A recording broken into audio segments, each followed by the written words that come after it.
You were one of those who said Nigerians should vote for the APC. Yes, I've seen the light, my brother. I've seen the light. You can repent when you see the light. I saw the light and I repented. If there is any person in Nigeria that Bola Ahmed Tinubu is scared of for 2027, it is Peter Obi. If there is any person in Nigeria that the cabal pocketed Igbos are scared of, it's Peter Obi. The question now becomes, if Peter Obi is all that, why is it that when we look at discussions across the board about 2027, there's this skepticism that they're going to steal the election? Really? If mentally an overwhelming majority of Nigerians today believe that Peter Obi is the only answer to Nigeria's problems at this time, why is it that within the same population of people who believe so much in Peter Obi, that so many of them think he cannot win in 2027? The reason that is that many of these people are fully aware that Peter Obi is the answer to Nigeria's problem, but many of these people are not willing to work towards defending their belief and making their belief come through. The reason I say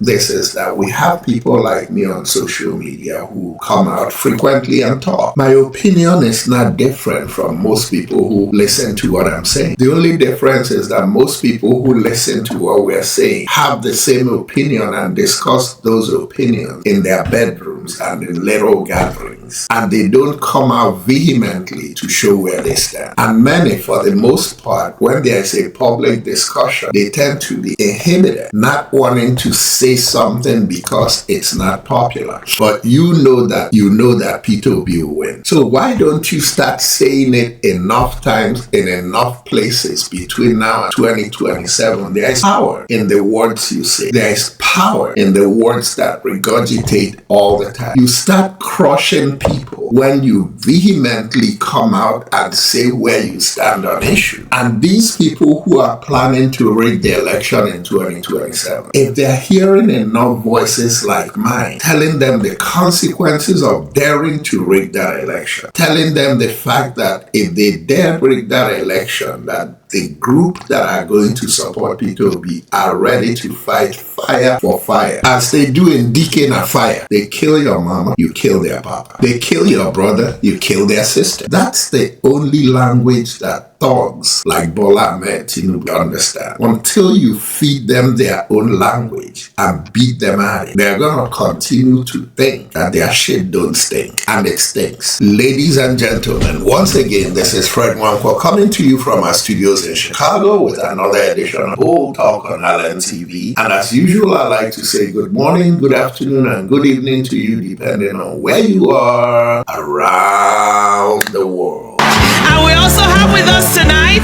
Mr. Peter Obi, who has joined us in for the service this evening.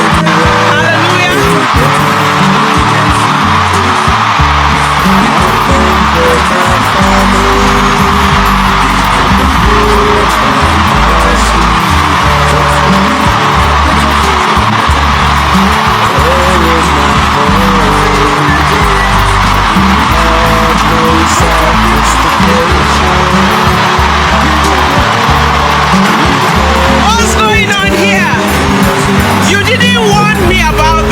Folks, that was in 2022-2023 campaign.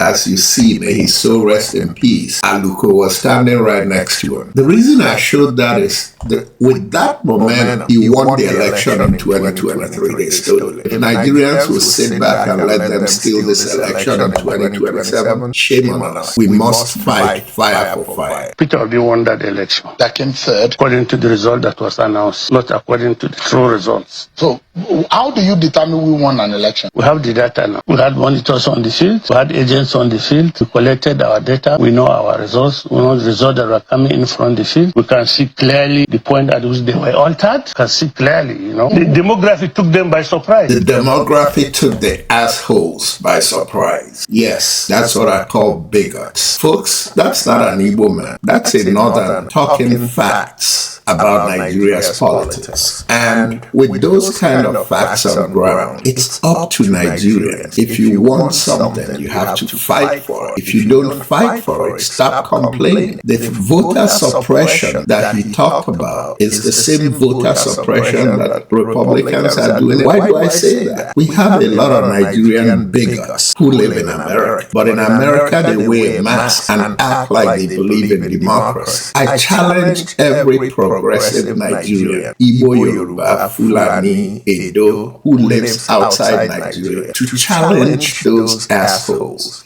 Every opportunity you have to embarrass them for the double standards they play in democracy. One standard in Nigeria, one standard in America. Around your American friends with them, embarrass them. Call them out for who they are, bigots. And the ones among them who you attend parties with and they pretend to be your friends, they are not your friends. They are bigots. Stop pretending that somebody from Nigeria is your friend when his ideas are not your ideas. He's a bigot. The reason your country doesn't move forward is because of bigots like him and their discrimination and their double standard. Why do we fool ourselves as Nigerians? I've had enough of Nigerian friends who pretend to be my friend and behind their back they do things to hurt my region or hurt our country. As a matter of fact, forget my region. They hurt our country. Our country cannot move forward as a united people because of these bigots. Call them what they are, bigots, starting with the ones in America. Ladies and gentlemen, once again, this is Fred Wanko coming to you from our studios in Chicago with a very short edition of Bold Talk on Island TV. And until next time, good night and God bless. We've undertaken to make a difference.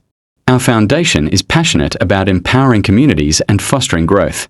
We are grateful for the opportunity. More updates on our projects and look forward to sharing. To stay updated on our work, we invite you to follow us on our social media handles, Facebook and Instagram, at Munacha Charity Support Foundation.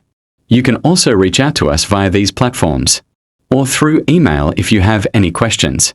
In the same vein, we'd like to extend our gratitude to all our supporters and partners. Tonight I think of